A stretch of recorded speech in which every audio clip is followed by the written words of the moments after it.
Hi guys, it's Kremp again today. Hope you're doing well and enjoying your day so far. The theatrical production that is OpTic Gaming right now takes another twist today with confirmation of one of the most remarkable periods in not just the history of OpTic, but the entirety of the history of competitive Call of Duty. Pred is gone again. Huke is now back in. What has happened to this team over the last few months? Could you have written a crazier script after they won the World Championship last year in Dallas to get Pred dropped twice in the matter of months? Kenny is gone. Huke is back in again. Should he have even taken the offer? There are people questioning what is going on in that organization, because how has it somehow got to this point? Many OpTic fans, maybe understandably, not at all happy about the way that this has gone over the last few weeks, because they arguably wasted so much time this season. If this is one of the decisions they were going to make anyway, is it going to prove to be a massive mistake, getting rid of a man of Pred's talent? What has happened behind the scenes to lead us to this point? Very much intrigued to your thoughts in the comments. Hit the like button if you enjoy, subscribe if you're new as always. Now, before we get into it, we do also have to discuss other big news of the day that we couldn't get to this morning because of all the other roster stuff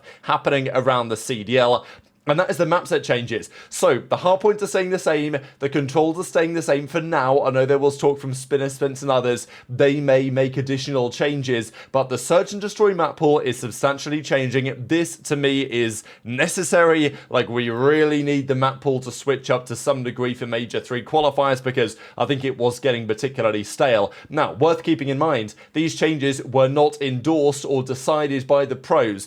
That's typically how it has been throughout competitive Call of Duty history, at least in recent times, but now the league is just deciding what they are going to do. They look at the numbers, they look at the community feedback, and they say, okay, Skyline and Vault are probably the two worst search maps. They were picked still relatively often, but, you know, they don't play well, do they? Let's be real. Vault, you just smash it into a bomb, and Skyline is often the same thing as well. So those two maps are gone. That will hurt some teams, it will help others. The maps that they've replaced them with are interesting to say the least. Rewind is back in the game, at least in Search and Destroy. Many pros would tell you they should put it in for Hardpoint 2, because, you know, many pros believe it was a better map than what they did at the start of the year. They could have swapped out Protocol or something else. But Rewind Hardpoint is still out, but the Search and Destroy version is back in the game. The most questionable one, though, here is the Dealership choice by the CDL, a map that I think it will probably play all right, but it's nothing special for Search and Destroy, and it's probably added simply because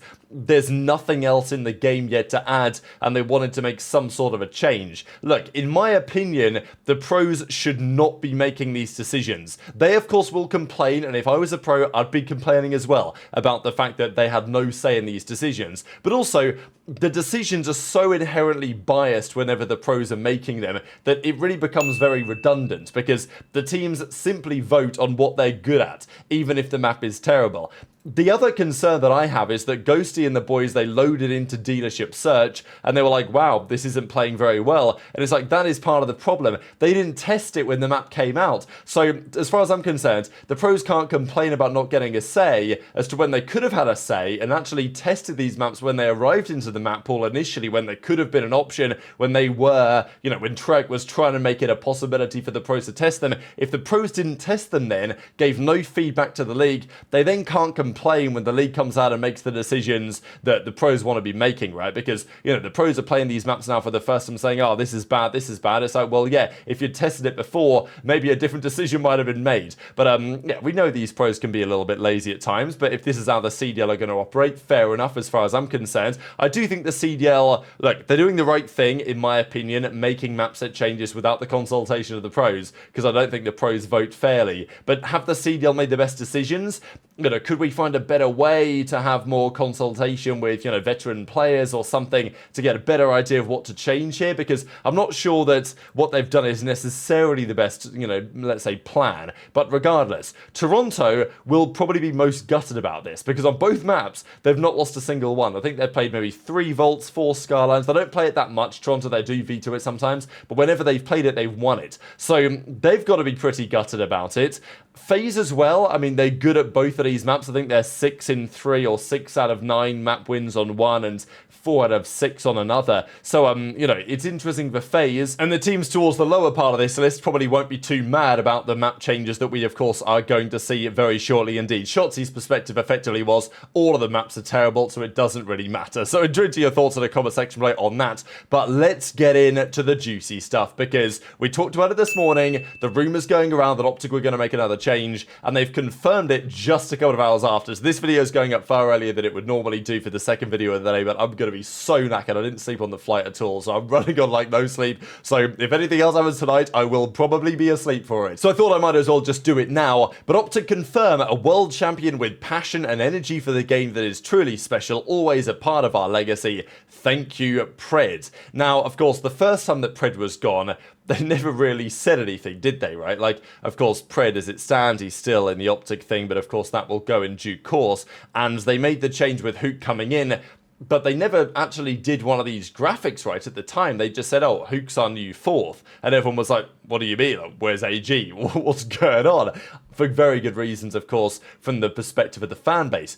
They've made it more official this time, and yeah, Pred is officially gone from OpTic Texas. Now, this has been coming, quite frankly, and I'm a little surprised that it didn't happen before the major as well. That's what's very interesting about this thing, because, you know, I'll just put it out there. When the rumours are going around over a week ago now, before the major had started, that actually OpTic were going to make a change and bring Skies into the team for the major, the rumour at the time was going around that it was going to be a 2-man change, that they were going to bring in Skies and Huke and get rid of Pred and Kenny. Now, they only made a 1-man change before the major. Kenny was the man to go. Kenny stepped down, as they kind of described it, right? But, you know, there were also rumours anyway that Pred's great performance, I mean, I wouldn't say it was great, but when they played Gorillas and beat them, Gentlemates, they obviously beat them there and Pred had like a 1.4 or something. Maybe that series kept him in the team. But it's like, if they were very, very close to making a 2-man change, and then they didn't because of that reason, it was kind of inevitable that if they didn't make a crazy run at the major, this was going to happen, I think. And, well, that's exactly what we have now seen.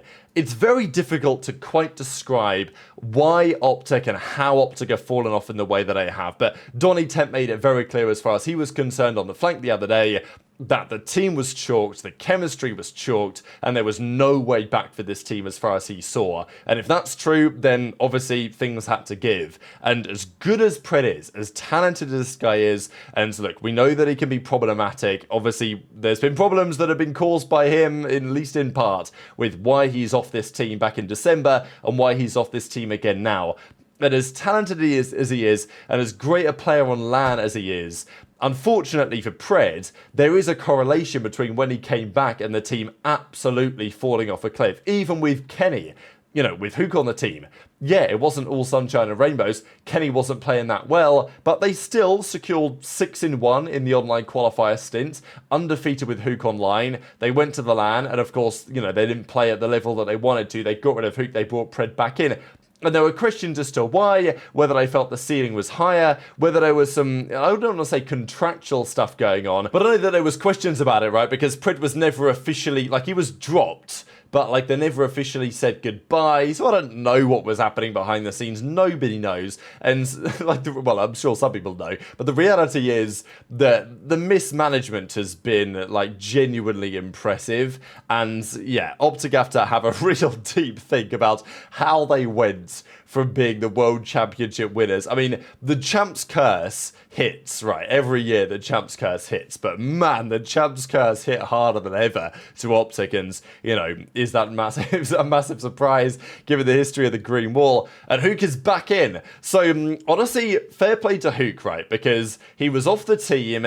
I don't know if you saw this coming, but Huke rejected a couple of offers. I mean, maybe at least one. I think he was maybe offered by, I forget whether it was Rocker or something, but there were a couple of teams, probably Gentlemates as well. Maybe actually Gataga said no to that one. But anyway, Huke definitely had a couple of teams that came to him. Actually, Surge, that was it, wasn't it? It was Surge who apparently reached out to Huke and said, hey, you know, come in instead of Neptune. And Huke said, no, I'm going to bide my time. Surge then signed Neptune, have become really good. So maybe that's a mistake from Huke in hindsight. He could have joined that team and made them better as Neptune has. Possibly. But he's now back at OpTic again. I mean, poor guy is getting passed around bad by the Green Wall, let's be real. But look, he's back, and maybe it's going to last this time. We know that Huke and Shotzzy get on very well, but it's just so mind-blowing. Like, even why they did this in the first place. Look, getting rid of Pred in December, there have been plenty of rumours as to what that was all about, and it was obviously very unfortunate, but they brought in Huke, the team looked pretty good, they went to the major, didn't have the greatest time.